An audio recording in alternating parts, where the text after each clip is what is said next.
Hi, everyone, and welcome back. Tom Slivick with Supervisor John Plasse. Good to see you, John. Good to see you, Tom. John, I wanted to talk about the budget, the upcoming budget, which is for year 2013, 2014. Correct. And that's approaching, and I know Chuck Eiley's been working on that. And I wanted to find out a little bit about the process. How's it going? What are some of the statistics, money's going in, problems, whatever, okay? Well, if I could, I'll try to touch on some of those items there. The process is we always have to go into the year working up a projected budget. And so it has a lot to do with the accuracy of the projections of your income or your revenue sources. The assessor's office gives us projections on what the property tax rolls will be for the upcoming year. Are they continuing to trend downward as they have for the last several years, or are they flattening out?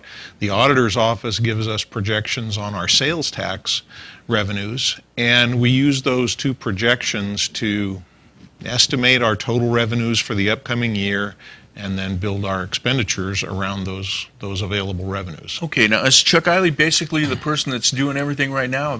Are you starting to get input or get information, or have you already been getting information? We have. We had a presentation from CAO Chuck Eiley at our last board meeting, and he made us aware that he feels that he's got a pretty firm line on those budget projections. It appears that last year's projections are going to be within 1% of what we actually received during the course of the year. So that's pretty darn good estimating on the part, on everybody's part. Why don't we talk a little bit about last year's budget, the 2012-2013.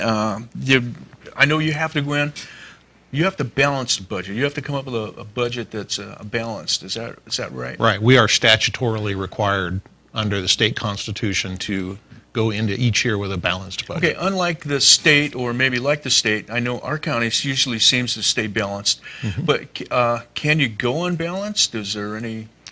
Well, the only way we end up going unbalanced, we have to adopt a balanced budget. Okay. But through the course of the year, as you have expenditures, some of which may be unforeseen, you can get into a situation where you overspend your budget. You've spent more that year than the revenues that were projected for it, and in that case, you are either drawing on reserves or drawing on what Amador County has typically done, and that is adopt within their adopted budget a contingency fund, which is meant to be just that, held in abeyance for contingency expenditures that were unanticipated at the start of the year, but also to be used as what we call a carry forward, which helps to fund the next fiscal year, helps to cash flow the next fiscal year as we go into that and haven't started receiving revenues yet. So you start off at zero, you have a fund. About what's a percentage of that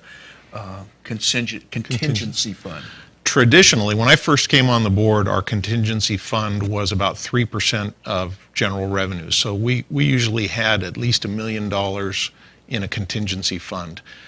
We have, through the last several years, through unforeseen expenditures and maybe a little optimistic projections in our revenues, spent into that contingency fund to where it has been reduced down. I believe this year is at about $250,000 to $300,000 of contingency rather than the usual $1 million.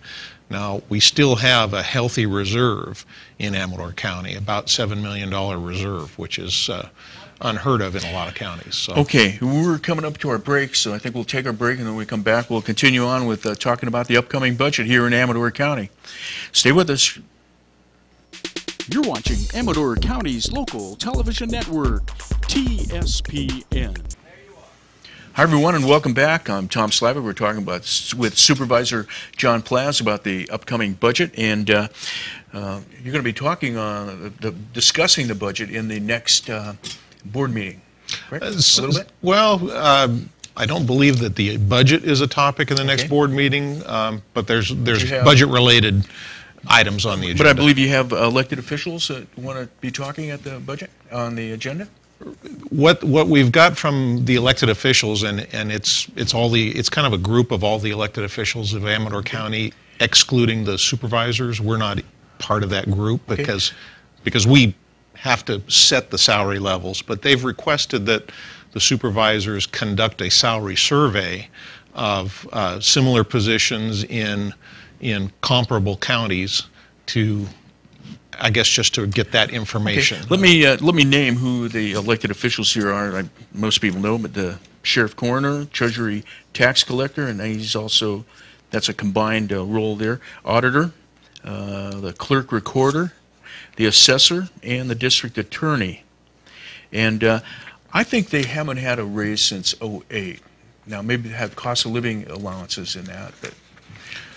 You know, Tom, I can't comment on that. I don't know for certain. That was when I started, was in the '09 year as supervisor, and I don't recall any increases for them or us, or the Board of Supervisors. We've tried to lead by example and hold our salaries level. Okay, so that'll be one thing that's talked with. Let's get back to the budget itself. This year, we're a little over budget. Our projected deficit, as Chuck Eiley stated, going into the 13-14 budget cycle is about 1.2 to 1.4 million is what our projected deficit is. We're working on ways to trim that and recover some of that. One of the things that's come to our attention is that our public health department, which receives reimbursement for many of their expenditures for public health activities in Amador County, they receive that reimbursement from the state. And my understanding is that they are, in some cases, 2 to 2.5 years behind on having received that reimbursement from the state. So does the county pay the fees or the monies out, and then it gets reimbursed by the state, right? And then that goes back into the county's coffer, right? Reimbursement, right? But that's slow in coming. Yes, very slow. Okay, is that being addressed anywhere? It is. It is. We're working with public health and the state level public health officials to try to, streamline whatever the process. I'm just curious. Do we have any leverage in that process? I'm not sure what leverage we would have. Okay. Well, no, we'd have leverage, but it would be, I would think rather painful to say, well, we're going to stop providing public health benefits in Amador County until we're paid by the state. Let me see if I have this a little bit right. So are you saying that we're about $1.4 million projected less funds to operate the county on in this upcoming year? I think our revenues are projected to be fairly flat, Tom. But expenditures with pension benefits requirements and those types of things have tended to increase our expenditures enough to put us that far out of balance. Okay. Last year, I believe, is it correct, we had 12 people that needed to, what happened to 12 people? Was that something that happened that allowed us to get into budget for last year? Yes, we had to eliminate or lay off 12 positions last year when we were faced with, I believe, going in last year a $3.5 million deficit. Okay. So, and was that because primarily because they didn't? I believe the years before there was a furlough days going on, right? And this year that wasn't the case. That's exactly the case. In years prior to last year, we had gone to the 36-hour work week. The county essentially worked 4 days a week, 4 9-hour days. The union groups voted on that proposal going into last year's budget cycle and voted not to continue at a 36-hour work week, and they voted that they wanted to go back to a 40-hour work week, and that resulted in the only other place to shave those costs, if everyone isn't willing to accept a little less in those costs, is to eliminate positions.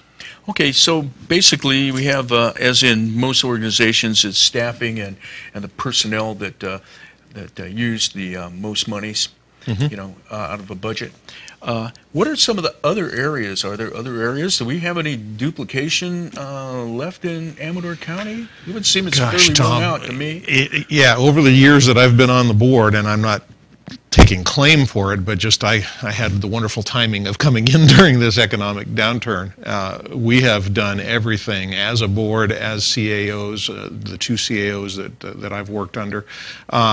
we've had and done everything we can to eliminate those duplicative efforts, to eliminate waste and streamline our processes and reduce staffing levels where able to get 100% performance out of our staff. And there's darn little areas to cut in that arena anymore that either the board members or our CAOs have been able to identify. Okay, we went from a board meeting every week to every other week. Does that work out well for the board? It does. Our staff is also reduced in the board offices. Most counties have a staff member per board member to assist board members with their issues. We have 2 staff members in the Board of Supervisors office for all 5 of us and the CAO. So significantly reduced there, and as a result of that, we find it more efficient to have meetings every 2 weeks, and staff is only producing those agendas and a lot of the duplicative efforts every 2 weeks rather than trying to crank one out every week. Does it seem to you like a lot of things that the board needed to resolve, or even, let's stay with the county, not happening because of the economy? In other words, like we don't have a lot of building going on, or things that, in that way, maybe you can describe some of the things that you're seeing less of, needs from the county for services? Yes, I would say, obviously our building has decreased. A lot of that building activity has decreased, and so there's been reductions in the building department and in our public works department. There's been reductions in our land use department. All those things that revolve around, all those services that revolve around development proposals or other building activities, business growth in general. So yes, there's been reductions there. Last year we asked every department head to take a 20% cut to that portion of their budget that was general fund funded. So the county budget has general fund revenues, which are property taxes and sales taxes, but all departments have other grant programs that they're able to get. Like a discretionary fund? No. That general fund? No. Explain the general fund in their department then. Okay.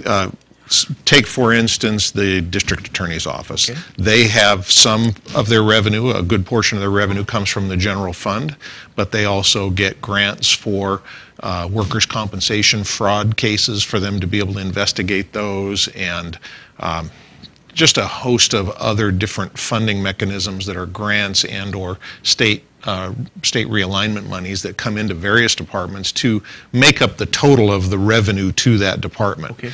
So what we asked the department heads to do was take a 20% cut just in that portion of your revenue that is general fund funded, because that's where we were losing revenues in sales taxes and property taxes. Okay.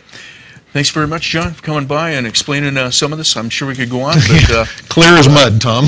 No, I think it cleared up a lot of the process for me. And it's good for the community to understand the process better. I really believe that. All right. And thank you. I just think it's going to be hard to bring anything more out. But stay with us. There's more to come after the break. You're watching Amador County's #1 news and sports leader, TSPN.